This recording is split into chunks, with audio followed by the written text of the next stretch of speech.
This is Loki with Blue Collar Prepping. Last week we talked about the part of the knife that you hold on to. This week I'd like to talk about the part of the knife you probably don't want to hold on to, the blade cutting portion. The blade has three major areas, that being the spine, the point, and the edge. Within the edge there's also an area called the belly. We'll talk about the belly here in a minute because that's probably the most important part of the edge as far as I'm concerned. Let's start with the spine though. Much like you, the spine is the backbone of the knife, provides all the strength and the rigidity of it. A thinner spine will give you a flexible blade, a much lighter blade, but it's a more delicate blade, not as stout, and you don't want to try and baton it. A thick spine like this is excellent for batoning. This knife is incredibly rigid though, you're not cutting around corners really well with it. Don't try and fillet an animal out with this knife. The point is the sharp portion where it sticks into things. I have a personal preference towards drop points where the spine tapers slightly in. However, there are a plethora of different points suited for different tasks. A finer, more delicate point will give a sharper piercing capability if you want to punch small holes in wood, leather, things like that.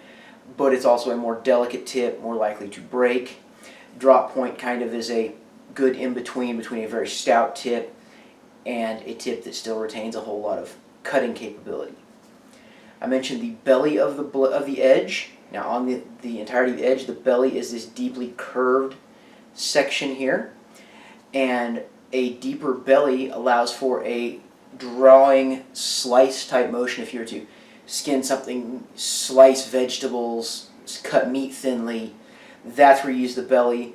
A deeper belly allows a lot more edge for that, and it allows the knife to work better at that task.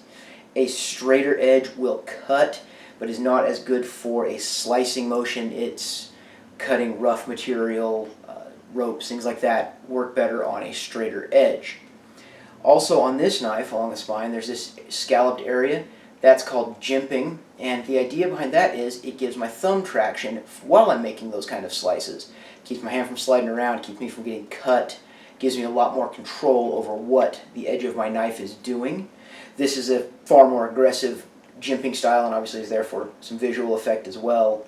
Most knives have a thinner file cut style, but it all serves the same purpose. It gives you traction on the back there, keeps your hand from slipping, and gives you control over your blade.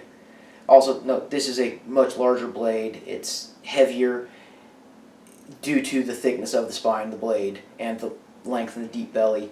Smaller knives are going to be more delicate, easier to carry, but they're not quite as rugged, and this displays better than most other blades to show the elements of a blade.